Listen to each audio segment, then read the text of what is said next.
피해자는 왜 보험 처리와 치료 과정에서 배제됐습니까? 이 일은 전라남도 나주시의 한 노인 요양시설에서 시작됐습니다. 요양원의 시설 배상 책임 보험은 요양원이 계약자이고 사고를 당한 어머니는 피해자였습니다. 이런 보험 구조라면 피해자인 어머니와 보호자의 진술과 권리가 더욱 충분히 보장돼야 했습니다. 그러나 어머니와 제가 제출한 위임장은 제대로 반영되지 않았고 사고 조사와 보험 처리 과정에 대한 안내도 충분히 받지 못했습니다. 2025년 1월 8일 아침 7시 무렵이었습니다. 어머니는 요양원 긴 식탁 왼쪽 맨 앞에 앉아 식사하고 계셨습니다. 식사를 마친 어머니는 자리에서 일어나 보행기를 잡고 움직이기 시작했습니다. 제가 전체 CCTV에서 본 바로는 그 뒤 중증 치매가 있는 다른 입소자가 나타나 어머니의 보행기를 한쪽으로 치운 뒤 손을 잡았습니다. 그러다 그 입소자가 어머니 앞을 빠르게 가로질렀습니다. 어머니가 중심을 잃어 상대방을 살짝 붙잡자 그 입소자는 어머니를 밀어 넘어뜨렸습니다. 이 과정에서 위험을 막거나 두 사람을 분리할 요양보호사는 가까이에 보이지 않았습니다. 어머니는 이 사고로 대퇴부, 즉 엉덩이뼈 부위 두 곳이 골절됐습니다. 사고 직후 요양원 원장과 사회복지사가 어머니를 종합병원으로 모시고 갔습니다. 당시 작성된 병원 초진 기록지에는 어머니가 식사를 마친 뒤 사고를 당했다는 취지로 적혀 있습니다. 사고 초기 요양원 부원장과 간호사도 저에게 이렇게 설명했습니다. 어머니가 식사를 마치고 일어나 이동하려다가 다른 입소자와 부딪혀 사고가 난 것으로 알고 있다는 취지였습니다. 즉, 사고 직후 작성된 초진 기록과 부원장, 간호사의 초기 설명은 모두 어머니가 식사를 마치고 이동하던 과정에서 사고가 발생했다는 사실을 뒷받침합니다. 그런데 이후 요양원 원장은 전혀 다른 취지로 설명했습니다. 식사를 마친 어머니를 방에다 모셔다 드렸는데 어머니가 혼자 다시 나와 사고를 당했다. 당시 다른 환자의 식사를 돕고 있었다는 요양보호사 팀장도 어머니가 혼자 다시 나온 것까지는 막을 수 없었다는 취지로 진술한 것으로 알고 있습니다. 그러나 제가 본 전체 CCTV에서 어머니는 방에서 혼자 나온 게 아니었습니다. 긴 식탁 왼쪽 맨 앞에 앉아 식사하고 있었고 식사를 마친 뒤 자리에서 일어나 보행기를 잡고 움직이기 시작했습니다. 요양원 부원장이 휴대전화로 촬영한 영상에는 바로 그 장면까지가 빠져 있었습니다. 어머니가 식탁에서 식사하는 장면과 식사를 마치고 일어나 보행기를 잡고 움직이는 장면까지 촬영되지 않았습니다. 부원장의 영상은 어머니가 이미 보행기를 잡고 움직이는 상황에서 중증 치매 입소자가 나타나는 장면부터 시작됩니다.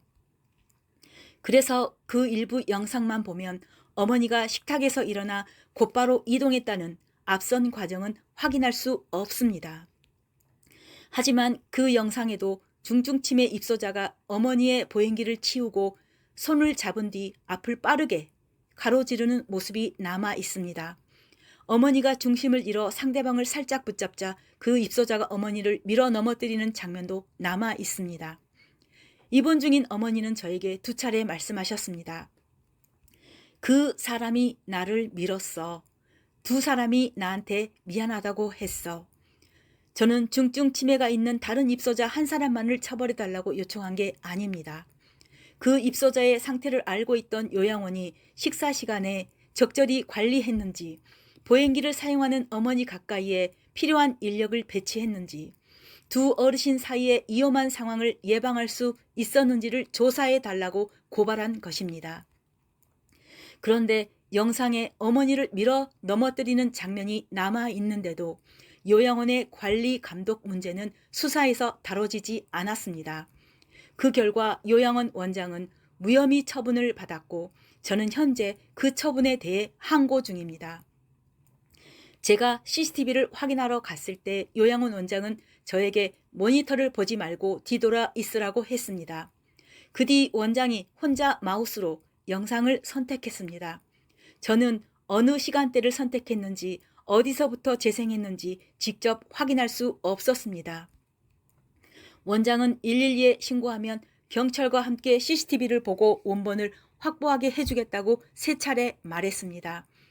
저는 112 신고 당시 CCTV가 지워질 수 있다고 분명하게 알렸습니다. 요양원 CCTV의 보관 기간은 60일이었습니다. 그런데 요양원 원장은 출동한 경찰관들에게 CCTV가 3년 동안 보관된다는 취지로 설명했습니다. 경찰관들은 그날 원본을 확보하지 못한 채 돌아갔습니다. 이후 경찰이 다시 원본을 확보하러 간 날은 사고일로부터 55일째 되는 날이었습니다. 보관기간 60일이 지나기 전이었었지만 그때는 이미 전체 CCTV가 삭제됐거나 덮어쓰기가 된 상태였습니다. 결국 남은 것은 요양원 부원장이 휴대전화로 촬영해둔 일부 영상뿐이었습니다. 그런데 수사에서는 CCTV가 3년간 보관된다고 설명했던 원장의 말과 어머니가 혼자 다시 나와 사고를 당했다는 원장의 주장이 받아들여졌습니다. 반면 전체 CCTV를 본 제 진술, 사고 직후 작성된 병원 초진 기록, 부원장과 간호사의 초기 설명, 그리고 제가 112 신고 당시 알린 삭제 우려는 제대로 반영되지 않았습니다. 더구나 남아있는 영상에도 밀어 넘어뜨리는 장면이 있었지만 요양원의 관리 감독 책임은 조사하지 않은 채 무혐의 처분이 내려졌습니다. 시청 담당 공무원도 요양원 원장과는 휴대전화로 오랜 시간 통화했습니다. 그러나 피해자 가족인 저에게는 어떠한 행정적인 정보도 어떠한 도움도 주지 않았습니다. 저는 이후 관련 기록들을 하나씩 확인하기 시작했습니다. 그 과정에서 또 다른 사실을 알게 됐습니다. 2026년 1월 23일 이후 어머니는 저에게 위치와 치료 과정이 제대로 알려지지 않은 채 약 3개월 반 동안 6곳의 요양원과 병원을 옮겨 다녔습니다.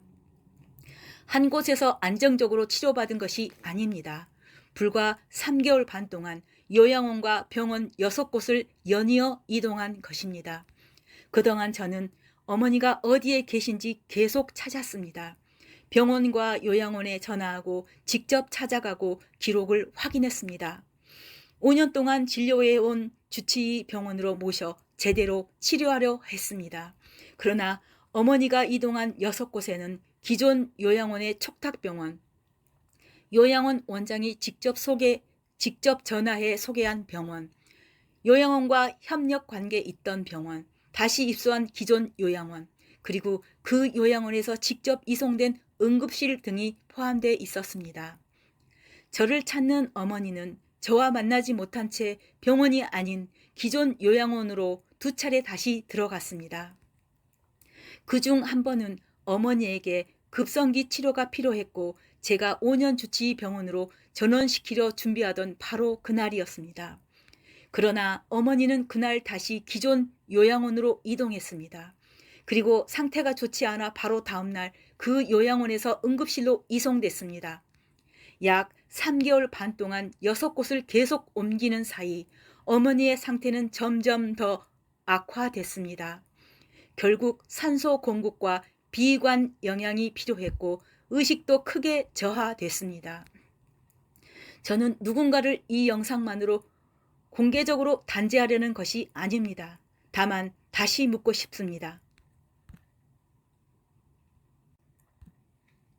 첫째, 초진 기록주와 제가 직접 본 CCTV 원본, 부원장과 간호사의 초기 설명은 왜 제대로 확인되지 않았습니까?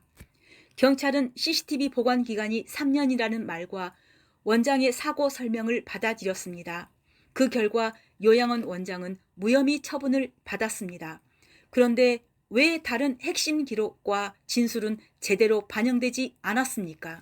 둘째, 중증 치매 입소자가 어머니를 밀어 넘어뜨려 엉덩이 뼈가 2군데 부러진 사실, 그리고 그 입소자를 제대로 관리하지 못해 사고가 발생했는지를 확인해야 할 문제에는 왜 조사에서 빠졌습니까?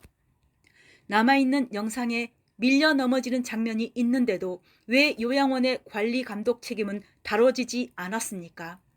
그리고 2026년 1월 23일 이후 저를 찾는 어머니는 왜 저와 만나지 못한 채 3개월 반 동안 6곳의 요양원과 병원을 계속 옮겨 다녀야 했습니까?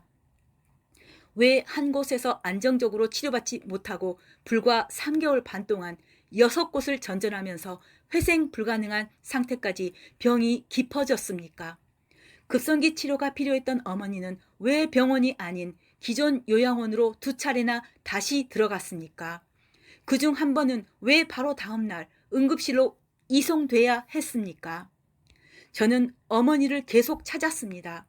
5년 동안 진료한 주치의병원으로 모셔 제대로 치료하고 싶었습니다.